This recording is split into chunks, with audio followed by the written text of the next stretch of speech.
Today's episode is brought to you by FirmTech. Folks, I'm sitting down with Jessica Arno.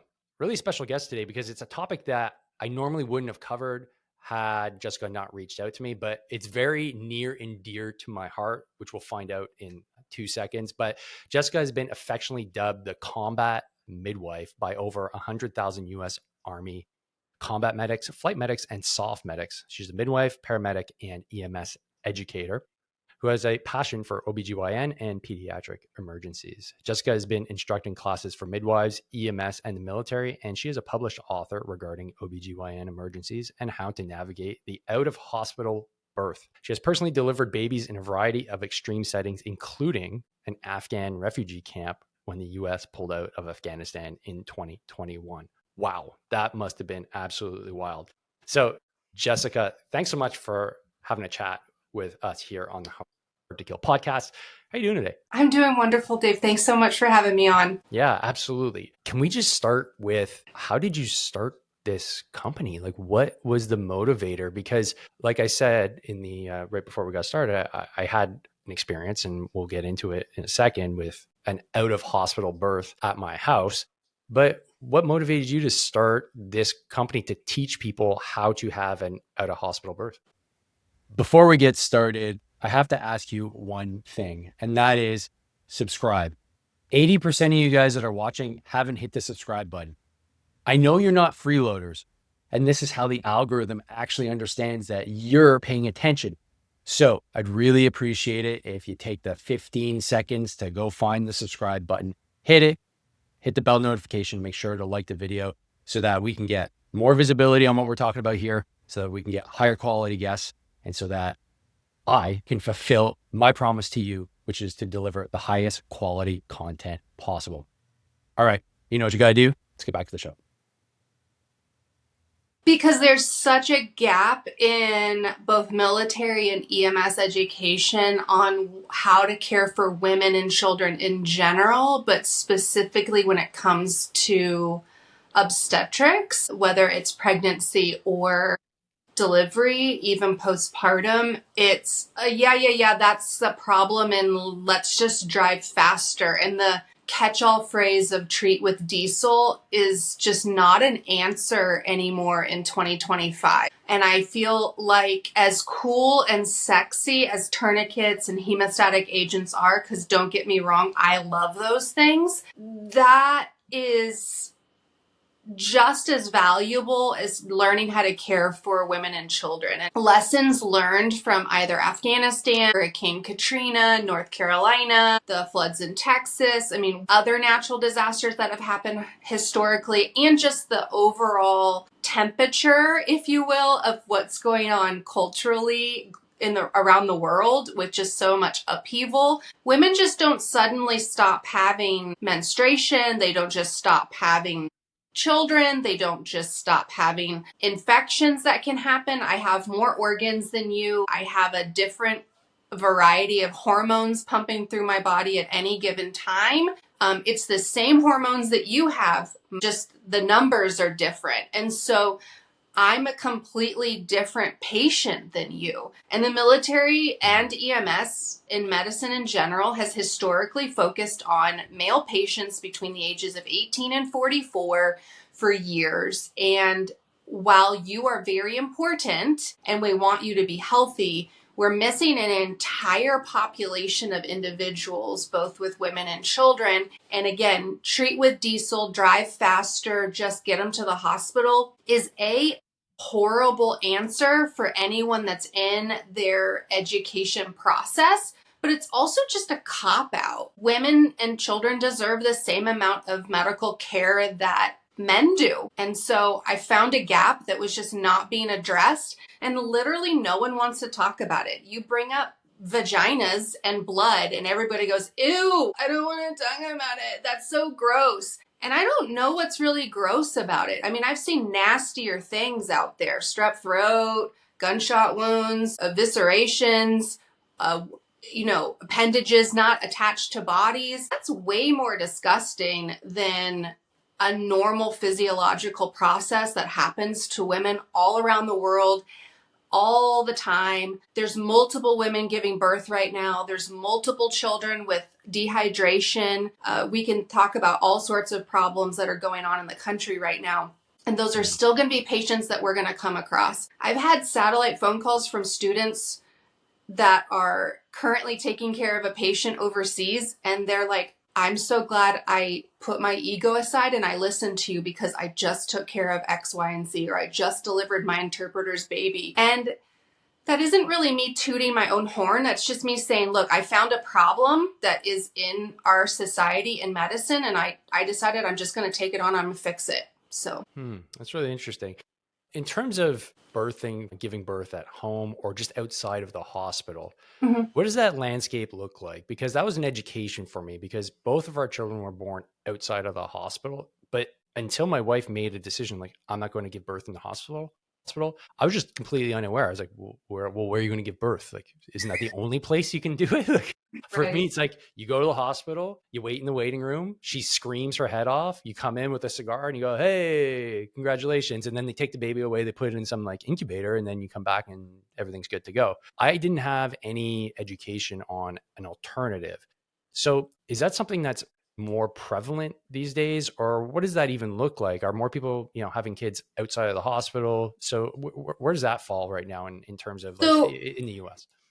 Western modern industrialized nations have really only been giving birth out of the home, is how I like to say it, for about 80 to 100 years. So that's Canada, the United States, the UK, etc., Australia. So the top industrialized nations have really only been giving birth outside of the home and in a hospital setting for about like I said, 80 to 100 years. The rest of the world, primarily babies are born out of the hospital. And I know someone's going, yeah, but death rates. Okay, hold on a second.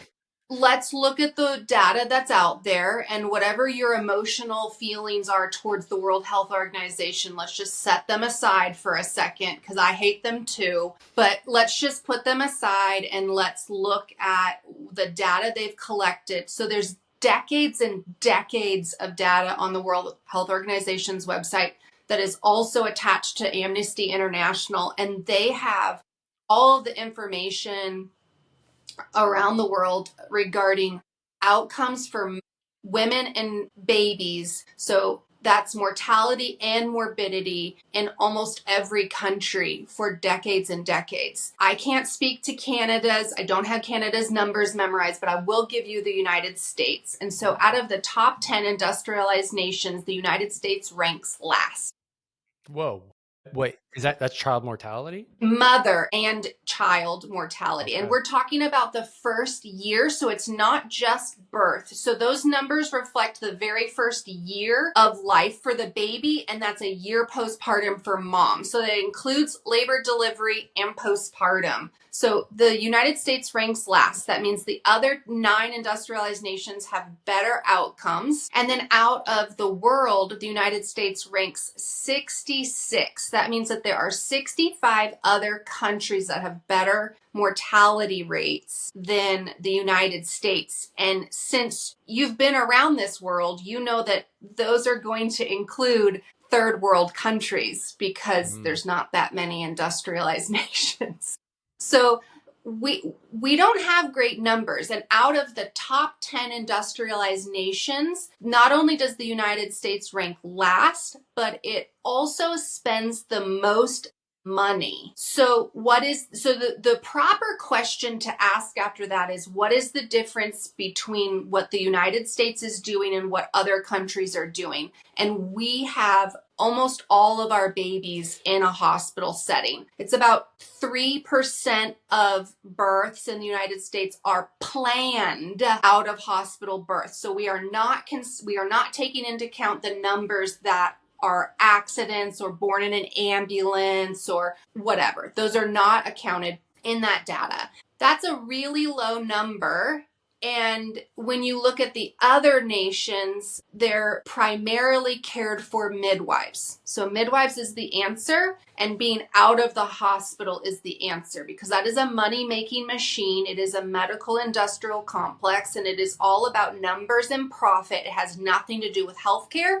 It's a sick care system. And this is a normal physiological process that happens in a woman's life. Why is it being micromanaged by a place that is supposed to take care of sick people? That doesn't even make any sense. It doesn't, I mean, let me use an example. You and I do not need help in the morning to have our first urination of the day. We are both okay. All right. None of us need help with that. It's a normal physiological process. However, you and I both know that if we've got right flank pain, burning when we pee, a fever, I'm probably dealing with a UTI, and now I need to seek out medical advice and maybe some medical attention. So that's a deviation from normal, of a normal physiological process that might at some point need some help to take care of that.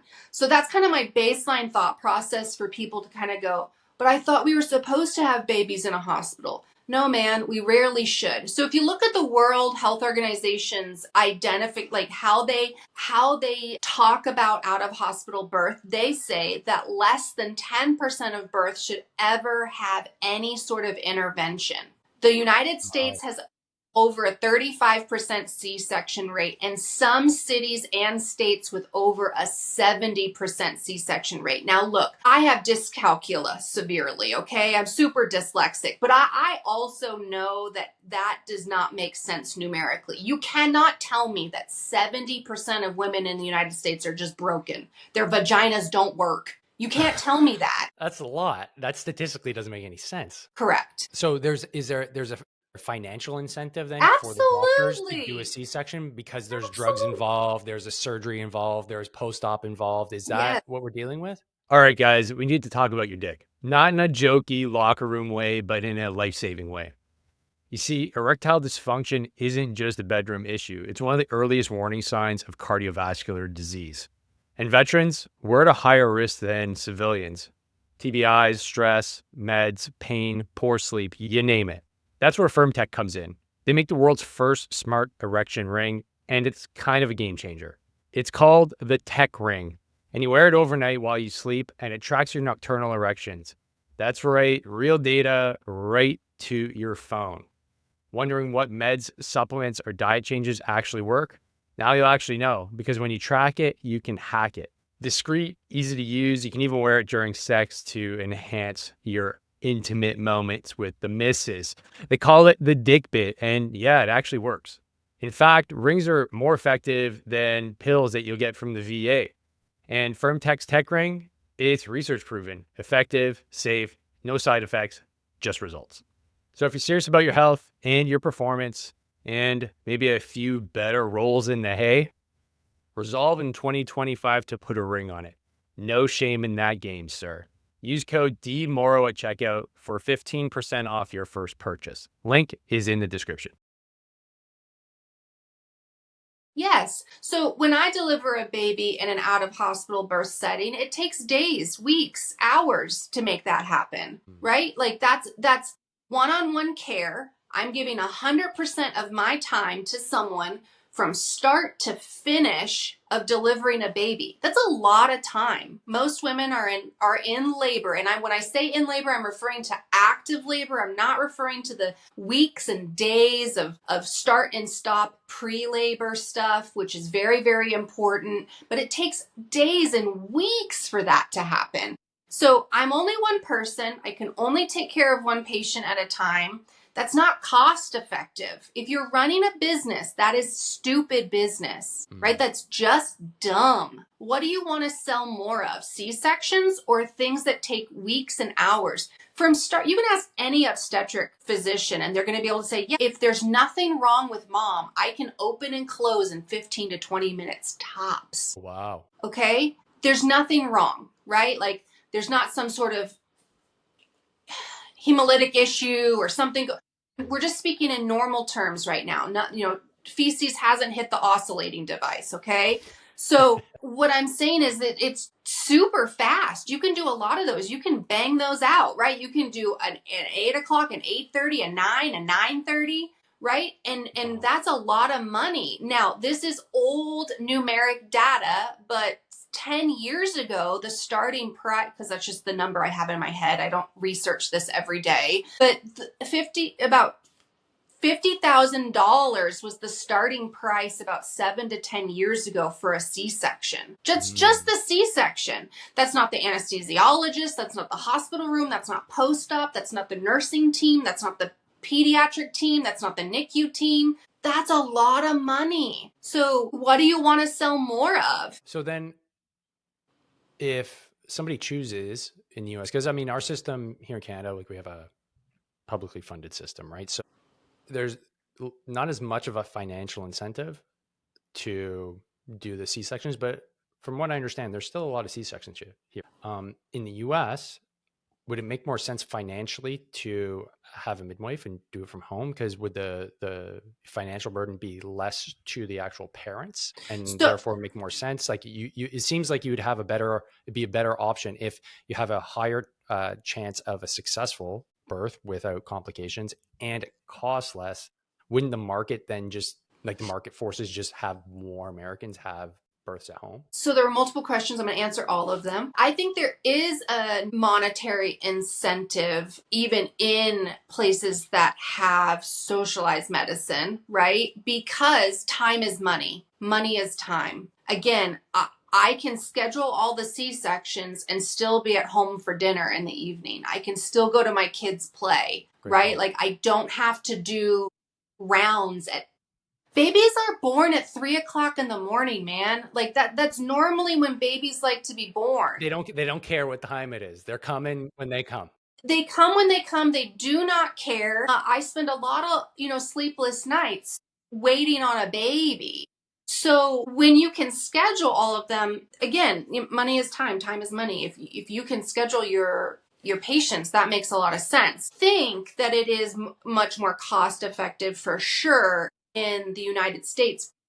Little history lesson. There was a huge smear campaign that took place late 1800s, early 1900s, and to this day, we are still paying for that. So the Rockefellers purchased all of the medical schools late 1800s, early 1900s, and they wanted to sell their petroleum byproducts known as pharmaceuticals. And the only way they could do that is by buying medical schools and incentivizing them of teaching pharmaceutical medicine rather than herbal, homeopathic, and natural remedies, which got villainized. In that lump sum, they went, oh gosh, we're losing money on 50% of the population, known as women. Gasp. I guess we should maybe tell them that it's safer to have babies in the hospital than it is at home with those Mm. dirty, immigrant, nasty granny midwives.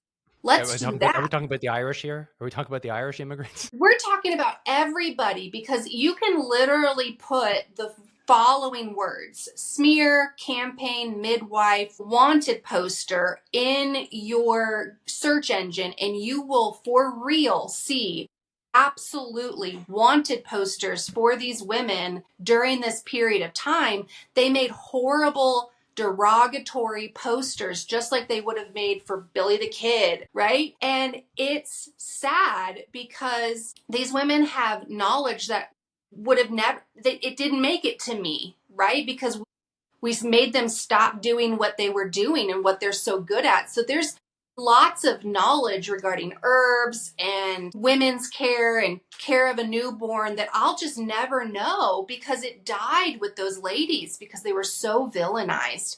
And then we forced women to have birth in hospitals. And that's when we had the conception and birth, pun intended, of twilight sleep. So twilight sleep was invented in like the 20s and 30s and really got popular mid-century. It was super popular 50s and 60s. And it was bring your wife in, Hubby, go sit in the waiting room, enjoy your cigar, have fun with your newspaper and the wireless, and we'll get right back to you. And in about 72 hours, we'll hand you back a baby and a mama. But she will have no recollection of what happened to her, because what we're going to do is we're going to bring her into the surgical suite. We're going to put her in the stirrups. We're going to knock her out so she has no ability to push, no memory of the birth. We're going to cut an episiotomy all the Mm-hmm. way to her bum, rip the baby out with salad tongs known as forceps. We're going to suture her back up, and we'll wake her up in 3 days. And she won't have any idea that she gave birth to a baby. It'll be fine. And then she won't have any of those hormones, so she's going to need to have formula. So we fed the formula companies as well, because now she can't breastfeed because none of those hormones released in order to have a baby. Do you see the problem? And do you know why all the boomers are so disassociated with their human bodies? And they raised us in a way where they're like, don't have feelings, just, push it aside, just move on. Don't be engaged with anything. That's Is why our that parents are so upset and is that so it? in. That's it. They didn't have any bonding with their mama. It's None. find it. Yeah, now that I'm older, I have my own kids. Like I'm in my midlife, right? And I've worked on my issues from my service. I've started taking psychedelics.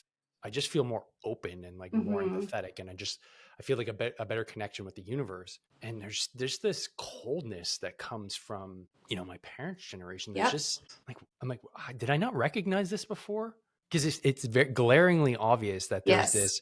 It's like, well, get these kids out of here, like, ugh, like the noise of children like makes Mm-hmm. them angry. I'm like, how so? Like the joy of children. Sure, my kids get on my nerves. I'm not trying to pretend Oh like no, of course they do. when they're fighting, I still appreciate them having fun, and I like it when their friends come over and it's like they're having fun. If I get a little overwhelmed, I just leave, but I'm not like, oh, these damn kids. But it's funny you mentioned that, because I'm curious, where did that come from? That seems like very anti-human, because from my Mm-hmm. understanding, right, the passage from like through the birth canal initiates the start of being human, whatever that means. But you get a rush, or like a coating of different different enzymes and a whole bunch of, Yep. maybe I'm using the wrong terms, but Bacteria. bacteria helps prevent future infections. Yes. There's a whole hormonal cascade that initiates Yes. as soon as you come out. But if you get C-section, that has been interrupted, and that's my like bastardization of the science. What's that doing then to the mother and the child if they're not actually going through the birth canal? Well, yeah. So now you're introducing this entire generation of women that have zero connection to their baby. They don't know how to mother it because that's instinctual. Let's look at this from a different point of view. If you had a mama duck with a what is it, a litter? I don't know what they're called, a bunch of baby ducks. A group of baby Ducklings. ducks, I don't okay? know the collective noun for ducks. Know it either. It's a gaggle of geese. I don't know that it's Sure. Well, for sure. Okay. So if we had a gaggle of ducklings and they were all born in a different location, and then we put them with that same, even though it's their mama, we brought them back, she would reject them. Why? Because mm, she didn't go through that process with them. There isn't a bond. We can also look at this from a military point of view. The reason you have those intense relationships with your guys is because you went through crap together. right, You right. bonded, right? Like that is the essence of being human, is you have to connect with people. We can even look at this from a relationship point of view. If you just have sex with someone just to have sex with them, there's no emotion, there's no love, there's no passion.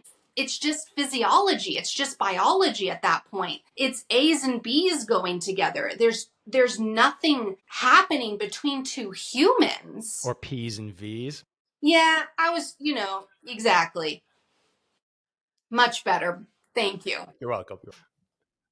So there's no communication between those people, which means there's no, it's not going to go anywhere. So I was just looking at the data, because you sparked my interest on Mm-hmm. births here in Canada. And from an article, and I'll post it in the description, but the headline says what Canada's slipping global ranking in infant deaths says about the overall health of society. So this is from 2023. Canada's infant mortality rate has improved, but its ranking among wealthy developed nations has plunged. So like in Mm-hmm. absolute numbers, it's gone down, but in relative numbers, it's gotten Mm-hmm. worse. So that just reinforces what you're saying. And I can see here that the boogeyman, or I guess what they're claiming to be the main issue is SIDS, right? Sudden infant death syndrome, That's a which whole nother problem. it's a I don't even know what that is, to be honest. Like all I knew was when I put the kids down in bed, like just don't have a bunch of stuff that they could choke on, which understandably, like they can't move, so that makes sense. But yeah, it seems like it's a problem here as well, which I just totally wasn't aware of. Yeah.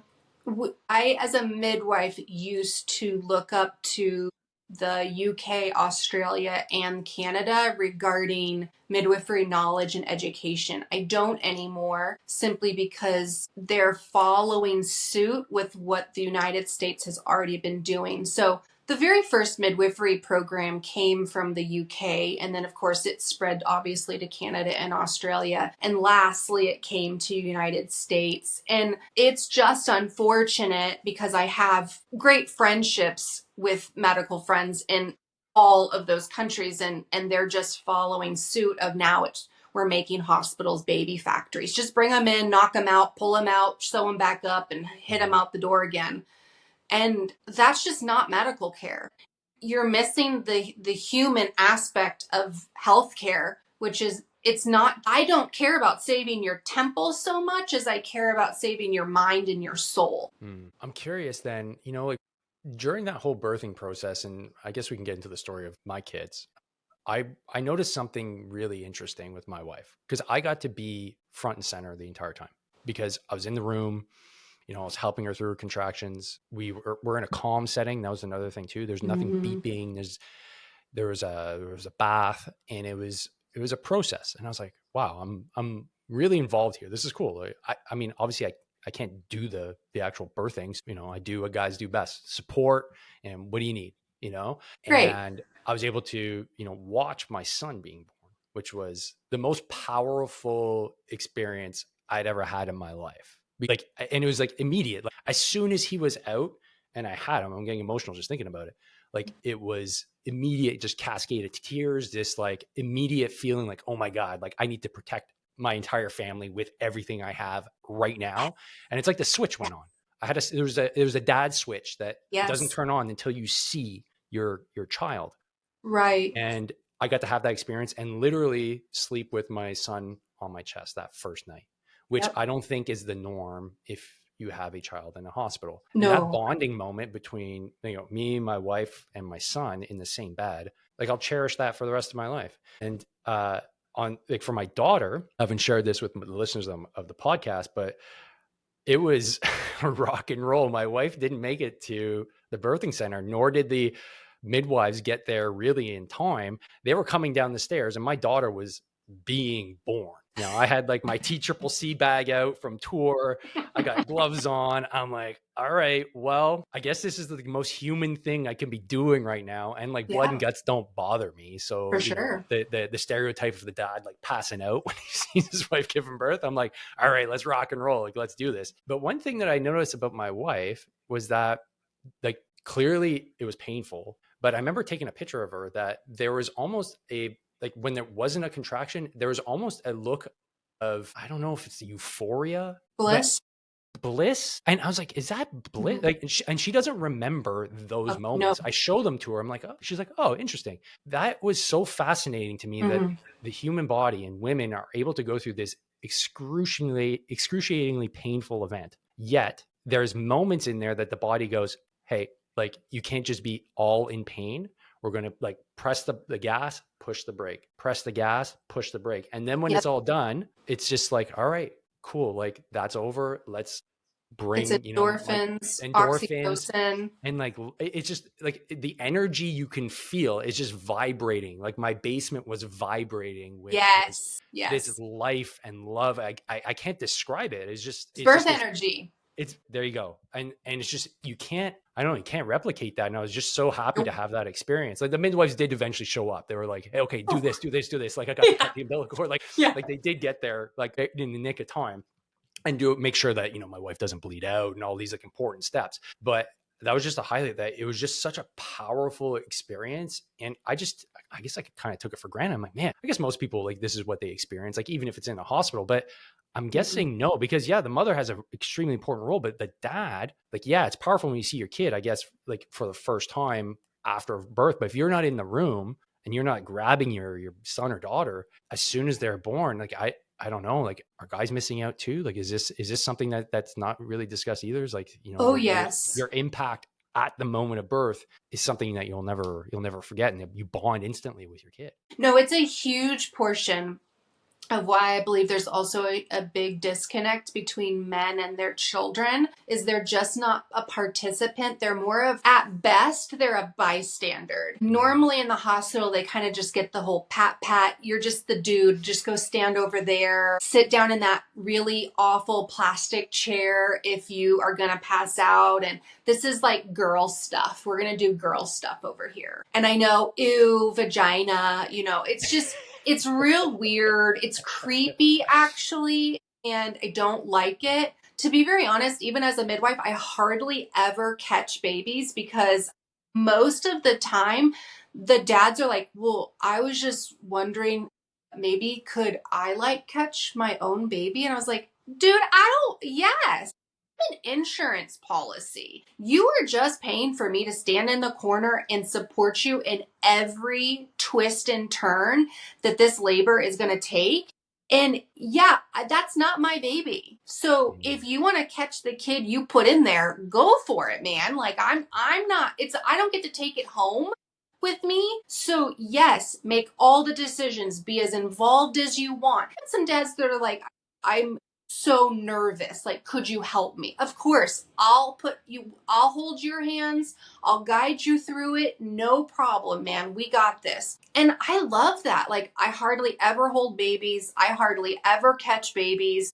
I just repacked my gear for the eighth time because I'm flying out in a next 36 hours to go evict a baby. I'm just kidding. I don't evict babies. But I just say that because it's funny. But yeah, I'm going to go fly out and hang out for several weeks until this kid comes out. Like, and the dad is so pumped that I'm going to be there to take care of him and the other child and the mama. But he's like, I'm delivering my baby. Like, this is my kid. This is my wife. This is a product of our love. We created this new human being, this new soul, and we're going to do this together, but we just want you there for just in case purposes. I love that. That's my absolute favorite. yeah, yeah. That must be an incredible, like, your line of work is incredible. You get to see life like every day, every time you go out to, work, in essence, Yeah. and to be able to, be the insurance policy there to make sure everything goes smoothly.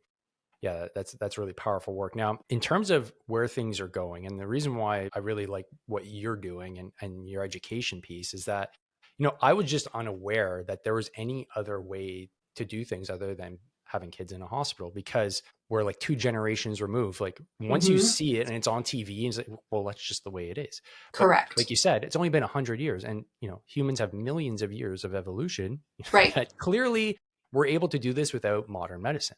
Yes. Now, obviously, having modern medicine around is great for those oh my god moments. What do we do? Because Absolutely. traditionally, that would end in either the mother or baby or both dying, and Correct. that's the worst case scenario. However, I feel, and maybe you can help me confirm this, but I feel like, because our institutions are starting to be overstressed, and obviously the Hmm. healthcare system, or the sick care system, however you want to call it, is starting to reach its limit. And here in Canada, it is terrible right now. Right.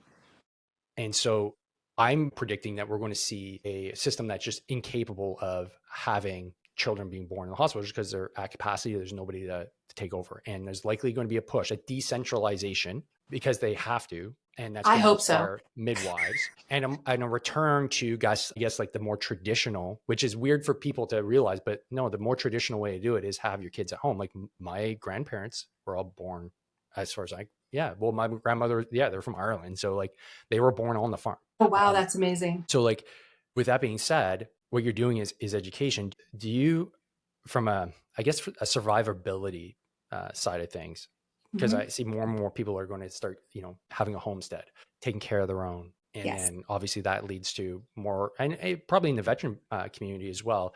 I see it because I always think, what's the worst case scenario if civilization falls apart? Well, I have a skill set. I'm a soldier. I know advanced trauma care on the battlefield, etc., but I don't know how to deliver a baby. I don't know how to suture up somebody if they're bleeding out. Like, what are these skills that individuals are going to have, I guess, moving forward when and if the system is just incapable of accommodating births in a hospital? Yeah, so they all need to take my class. Done.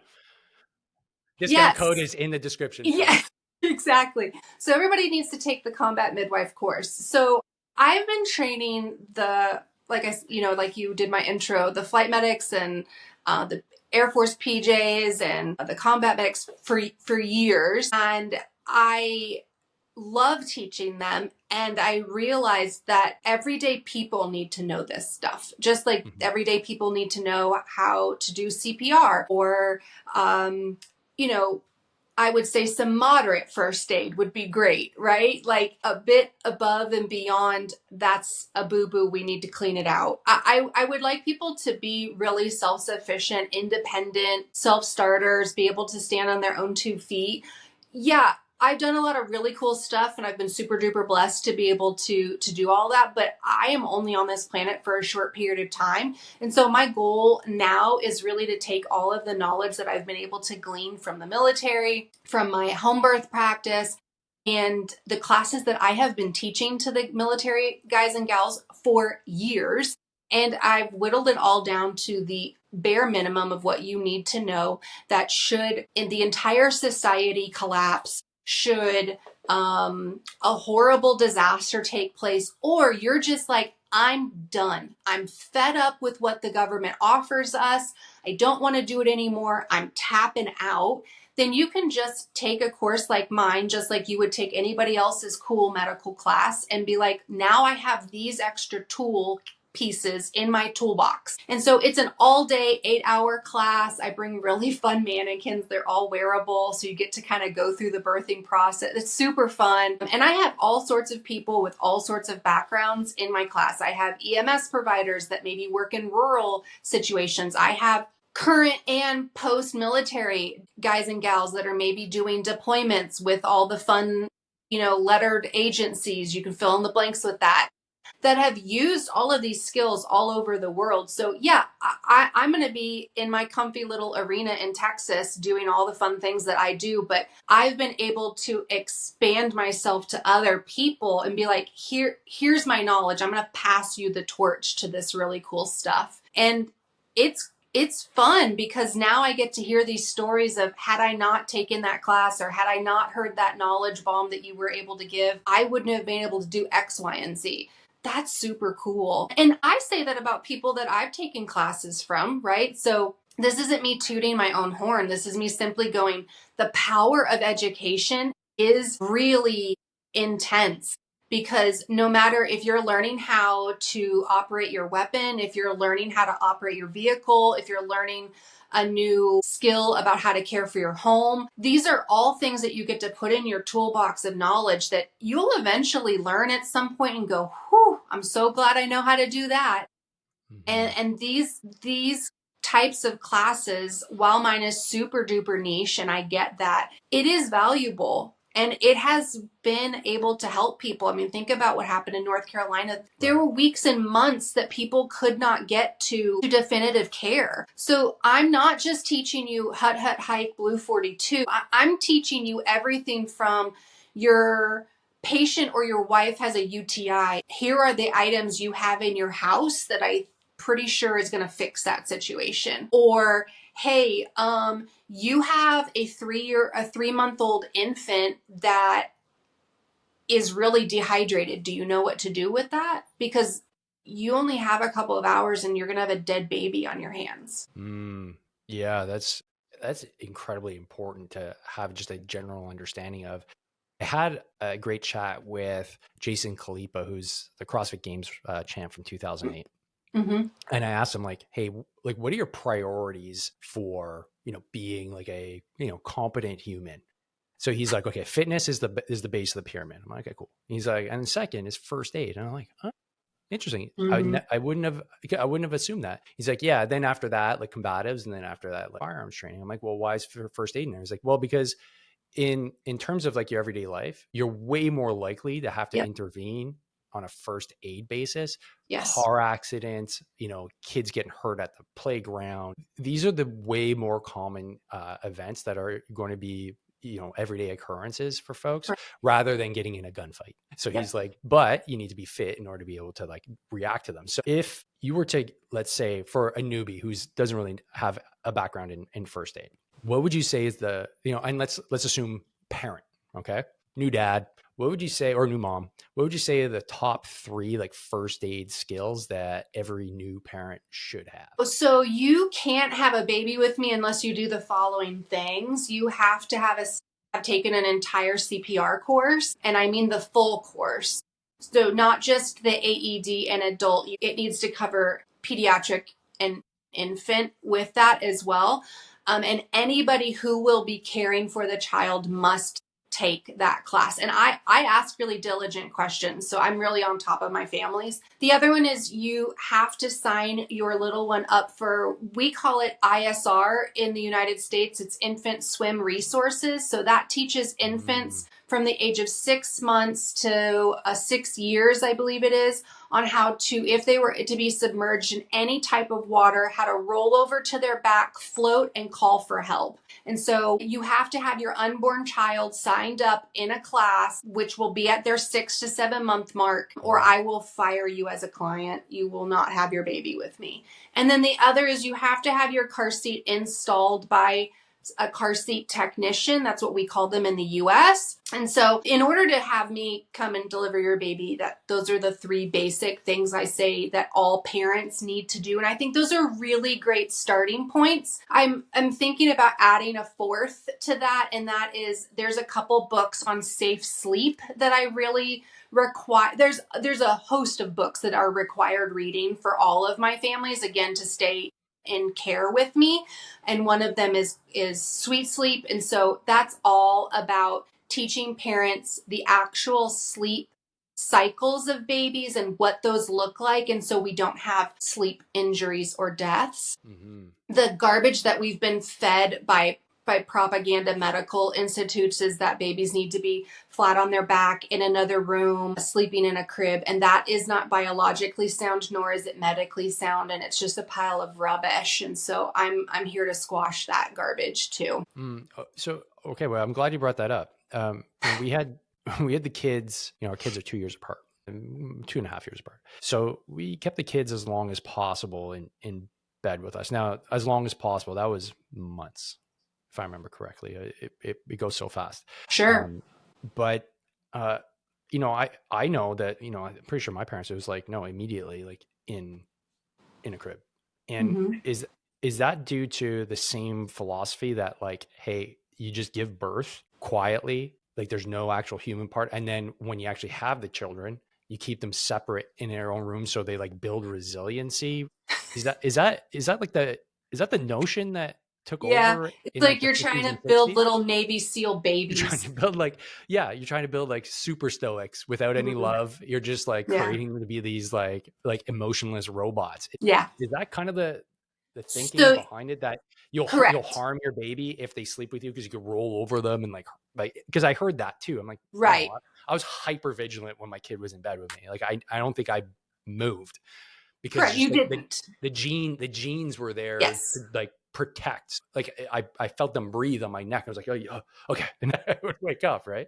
Yep. Yeah. So that came from a lot of different doctors, including Dr. Spock, not my favorite human in yeah, not that one, the baby book writing person. Right. But yeah, so a lot of that came from babies are manipulators. They are little terrorists. And so they will totally upheaval your life, and they shouldn't do that. And so the best thing to do is to just teach them who's boss right away. And so as soon as they're born, they need to go somewhere else, which is where we have that whole nursery thing. You brought that up in the beginning, right? The baby just gets born and whisked to another place, and we don't see it until it's all cleaned up and it goes into the nursery and then it pops out like it's a batch of cookies. And so that's not, again, that's just removing all the human parts from being a human. And human babies are more fetal like than any other mammal on the planet. We should gestate like elephants and not really give birth until about 2.5 years like elephants do. I'm 5'3" on a good day, and so that's with my cowboy boots, and so I don't have the geography on my body to hold a 2-year-old, and so we have our babies,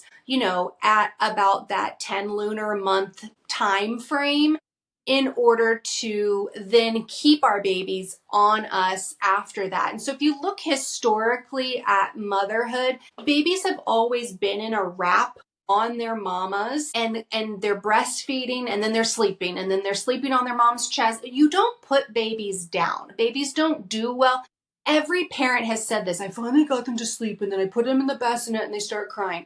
Yeah, because they're not supposed to be away from you. Mm-hmm. The only thing that baby has ever heard its entire life is you breathing and your heart beating and your stomach processing food and your diaphragm moving. Like, it's supposed to be with you. I mean, think about starting a new relationship with a friend or a loved one. You want to be with them all the time. You're just intoxicated by them. Their every movement and their smell and the way they move their hair, and you love all of that, and you just want to be enveloped in that person all the time. Again, whether it's a parent, a romantic relationship, a friend, whatever, that's building a relationship. And the only way that we can actually have proper relationships later on in our life is by establishing a really good relationship with our parents. It's really hip right now that people are talking about all of the different attachment styles. I'm sure you've heard that, right? Yeah. My wife got me up to speed. Yeah. Okay, cool. You're great. I like her. She's great. So that's really hip to talk about. But what nobody is talking about is, where does that come from? It comes from our relationships with our parents. And that starts from before we're even born. It starts when we're in the womb. What is the communication happening from the woman's body to the baby's body? How are they communicating? How are they getting along? Is she hydrating and feeding that baby? Is she talking to that baby? Is she wiggling that belly?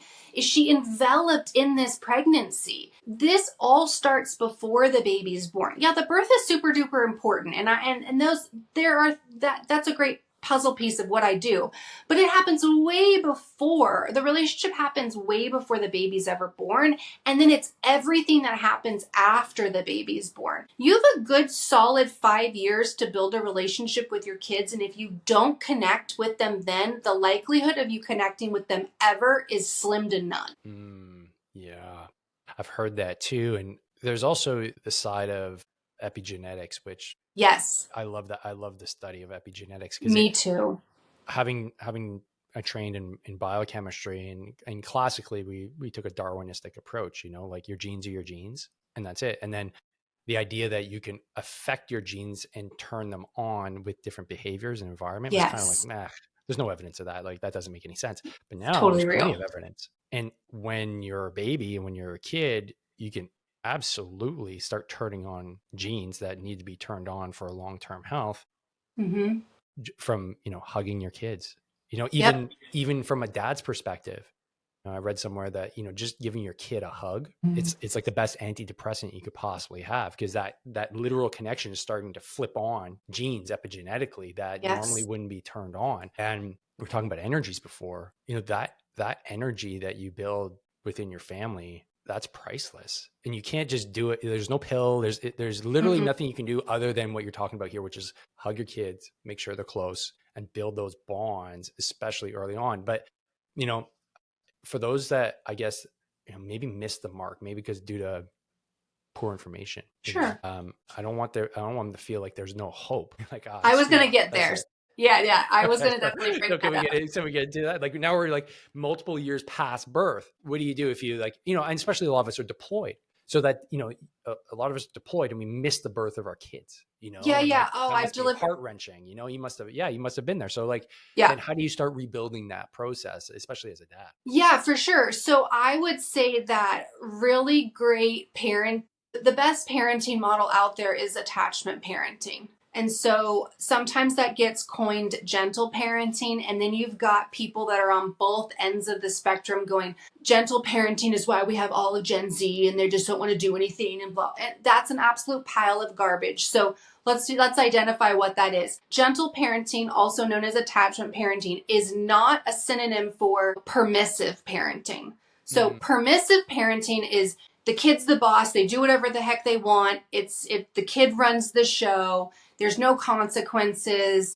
They're just a leaf in the wind. And then we have dictatorship type parenting where it's my way always, never ever listen to the child. And you've got some variations of the two. We're not going to get, it's not a parenting class today. But attachment parenting is where you're identifying that there are different stages of child development. There's embryonic development that happens with the baby, right? They can taste and feel and hear. And then we've got fetal stages of development. We have the neonatal stage, we have the infant, we have the toddler, preschool, etc., right? I would in no way, shape, or form communicate with a 6-month-old the same way I'm going to communicate with a 6-year-old. That's asinine.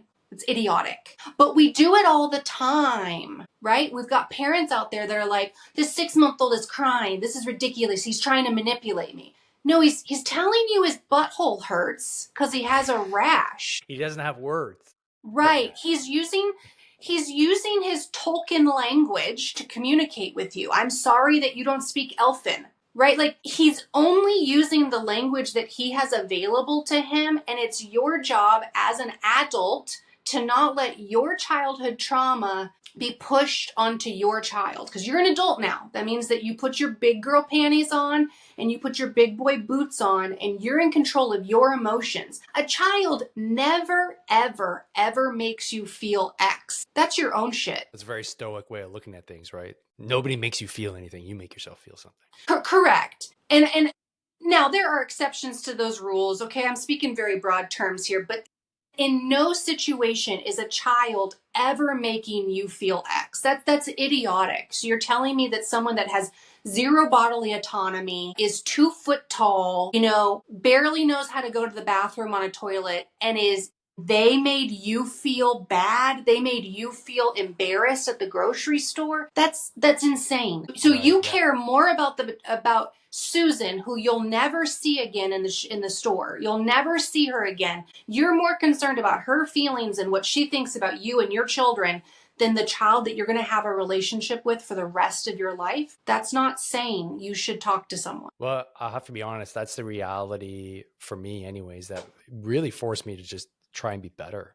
Yeah. It was kids. Honestly, it was like up until I had kids, I don't want to say I wasn't a man, but I definitely wasn't the same type of man. It Sure. instantly gave me purpose and it instantly made me realize I just want to do something better. Like, Why do I feel XYZ? Why do I feel, yeah. like it just opened the door to just wanting to be a little bit better. And then I Yeah. just started reading and I just started kind of being more in tune because I just didn't want to repeat the patterns. Right. And just to kind of Absolutely. incrementally improve and hopefully, obviously I'm going to do things and my kids are going to be like, man, dad was such a jerk on like XYZ, and like, I want to be a little bit better. Okay, cool. Like be a little bit better. And because of that, I've done what we're talking about here, right? We're on a podcast. Like these are the things that actually Yeah. came about from having kids.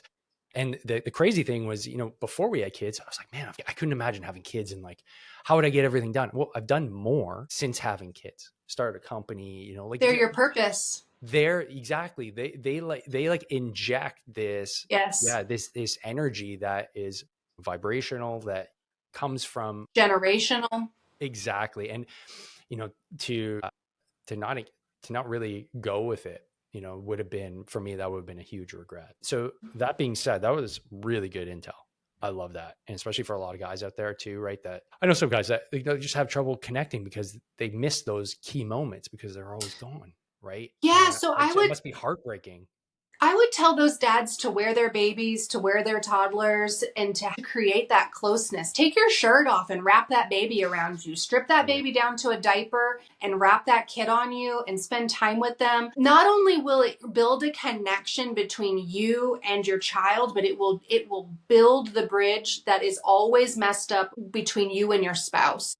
Because any woman, I'm gonna give up my girl card here for a second, but any woman will tell you that a shirtless man holding his baby, so those big muscles, right, that scruffy beard, tats or no tats, but him just holding this tiny thing that's so fragile, it's everything to both of them.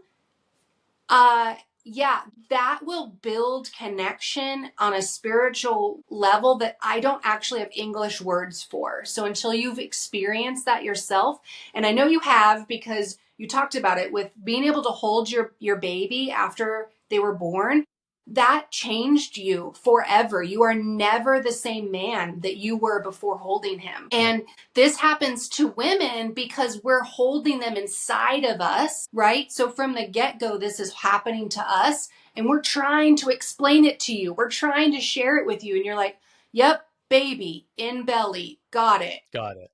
sweet.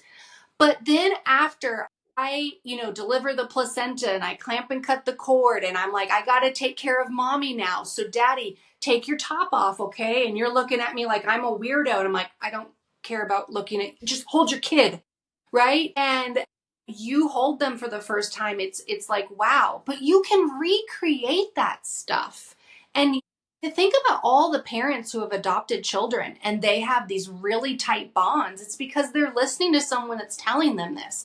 Spend all of your time with them, sleep with your child. And if you're too fearful because of maybe you've got nightmares or you're dealing with PTSD or something like that, then put that baby in a bassinet next to you and you sleep with your hand on that kid. Some form of Okay? contact. You need to be in contact with that child constantly because it's like courting your wife. It's like building the relationship with the guys that you deploy with. You have to be in contact with them. And that connection looks different for different types of relationships. But remember, the baby doesn't speak English, right? So the things that they speak is having my emotional and mental and physical needs met. But talk to your kid and walk with them and hold them and spend time with them outdoors. And if you're a car dude, take that baby with you into the garage and tell them all about that car. Just never stop talking to them. Yeah. Okay? If you're a gun guy and you want to teach your daughter or your son how to take a gun apart and put the darn thing back together again in 2.2 seconds, show them, talk to them. Never stop touching them, never stop holding them, spend every waking moment with them, and you're going to build that connection. Just like you have an awesome relationship with your spouse and you deploy and come back, you have to build that up again, but it's like clockwork, right? And why? It's because you built the foundation. You put the time and the energy and the money and the mental capacity and the physical time into building a foundation with her that she's like, I know what you're doing. You're leaving. You're going to go do what you need to do to protect me and my family and the country, but you're coming back to me and we'll build it from there. The holding your baby with your shirt off. The funny thing about that too, it's a positive feedback loop Yes. because mommy starts looking at it and she's like, that guy's a hottie with a body. I want to make more of Yeah. them. I want to make more of them with him. Look Yeah. at him go. And you're just like, what you're looking What? like, are you looking at me with those eyes? And it's like, all right, cool. All right. Let's start this whole process all over again. For sure it is. Now I want to finish our conversation with your experience in Afghanistan. Okay. Because delivering babies in I should say the refugee camp, Yes. because that was an important part of my life in 2021. I was part of a team of veterans desperately trying to get our Afghan interpreters out of Afghanistan. And one of the interpreters that I worked with that we successfully got home, his wife was pregnant, like super pregnant. And it was a huge issue, obviously, because Afghanistan was just a complete disaster. And on top of that, he's trying to flee the Taliban at the same Mm-hmm. time. Thankfully, they got to Islamabad. I don't know how. I still don't understand the story of how he made it happen, but he did. From your perspective, what was that like? I can only imagine it must have been chaotic to say the least. Yeah, it was insane. So we're getting, big military planes of droves of people, and we're bringing them off. And I kind of, have you been to Ellis Island? Well, I have. And it's very interesting to see what people went through of leaving everything behind, right? And coming into the United States and going through this building where they're kind of treated like cattle, but as people who understand healthcare, you kind of have to be, because we got to make sure that you don't got creepy crawlies, and we got to make sure that you don't got weird things going on, so we don't have these huge epidemics. But it's a really interesting building to spend time in and go, wow. And that's exactly what flashed into my head when I got to the camp is this is Ellis Island, like all over again. Wow. Because, you've got all those brown tents, those brown medical tents. I know you know what I'm talking about. And Mm-hmm. they're all connected with those tubes that can I connect them all to other ones. And I worked in the women and children's tent. And so it was kind of cool because I was very isolated in there when I was working in there full time, and it was kind of like a girl party, right? Where I'm kind of stripping these girls down and I'm checking them over, and we're kind of going through making sure we don't have any communicable diseases. And then I'm going, oh gosh, and you're 9 months pregnant and you have an Okay. So now I got to figure all this out, and we got to care for them. But yeah, we were seeing hundreds of people, women in the women and children's tent 24 hours a day, 7 days a week. I mean, it was nonstop. Wow. And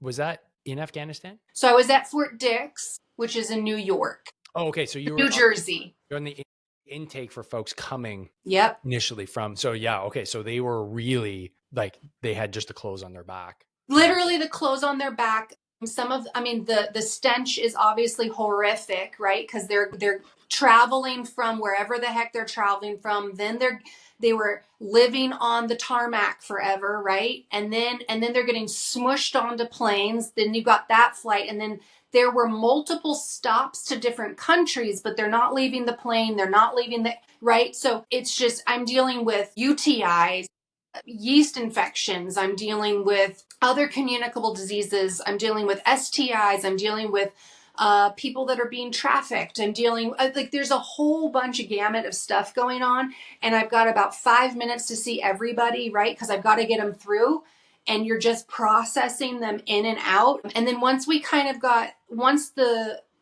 amount of people that were on that plane are in and cleared, then I still have to take care of all the people that have been there, right? Right. Right. So there's a lot of stuff that goes on, and it was a very interesting time. I know this is probably weird. No, I think you're going to get it. I miss it. Kind of like you miss being at war, or you miss being, I don't want that to happen. I don't want those people to go through that at all. I never wanted that to happen to anybody. The friendships that I made, the work that I was doing, those women, they've never been hugged before. They'd never been loved on. They never most of them can't even write their own name. Yeah. Yeah. I mean, I'm just pulling up what I just posted today, actually, on my Substack. Okay. And it was to that point. And if I could find it here, it'd be great. But ultimately, it's a quote from Nietzsche, who, yeah, I have it here. Under peaceful conditions, the warlike man attacks himself. And the post I said was like, I never felt more useful than at war. I never felt more focused than at war. I never felt Yeah, more alive than at war. But I live in a constant state of duality now because I never want my children to experience war, but I long for its cold embrace to calm my soul. I don't want it. I actually, everything I do is to try and prevent it stop because it. I could see the gears turning Yes, and I the do too. hatred and the vitriol. And it's like, it's always the people who have never really experienced it because we have the Hmm. luxury here in North America of never having, well, aside from, the revolutionary and the civil wars in the US, which are horrific. But now that's like 3-4 generations removed. So Right, the memory isn't there. There's nobody alive that experienced the Civil War. right, So there's nobody in Canada that's experienced the War of 1812 would have been the last one here on our soil. for sure. So therefore, nobody remembers it. And the only people that have a working memory of it are folks like us that have been to war zones, that have seen Right. combat, that have, had friends die. That's the last thing I want, man. That's the last thing I want my kids to experience. Even though it's such a, we were talking about human experiences and childbirth, war is that other visceral human It is. experience that can't be replicated other than actually being in it. But the problem with being in it is that you're in it. And Yep. that's not what we want to have happen. So, Right. I totally feel you on that you feel a sense of purpose like you've never felt, like an energy, but man, it's awful that that's I the mean, scenario that you have to be in. those days I felt like they never ended. The work was never done. And I might have been physically tired, like as in my feet hurt or my shoulders were really hurting, humping medical supplies out to a particular tent or whatever I was doing, but I wasn't necessarily, my brain wasn't tired. I Right. don't know if that makes sense. And I was constantly wanting to find solutions. I was constantly trying to make things better for the ladies and all sorts of things. It was really interesting to be able to see how they're not people are just people. They want to have a family, they want their kids to be fed, they want to take care of each other, they want community. They just speak a different language, they have different colored skin, they believe different things. I mean, they enjoy eating goats. I don't want to. Like It's not bad. It's not bad. is not my thing. So, it's just, we're all just humans that Right. want the same things. And it's packaged differently based off of what your culture and your demographics are. And of course, I knew that, right? I'm a grown ass adult. It was just interesting to be able to see that in a different setting than what I'm necessarily used to. I've spent most of my career working with the military, and I've lost friends, and I've been to more funerals than I want to even talk about. And um, I've seen things and done things with them in trainings or helping them with deployment. I don't want that for the future. I don't want my kids to see that. I don't want my nieces and nephews to see that. But I do believe that everyone needs the purpose that we have both experienced because of wars.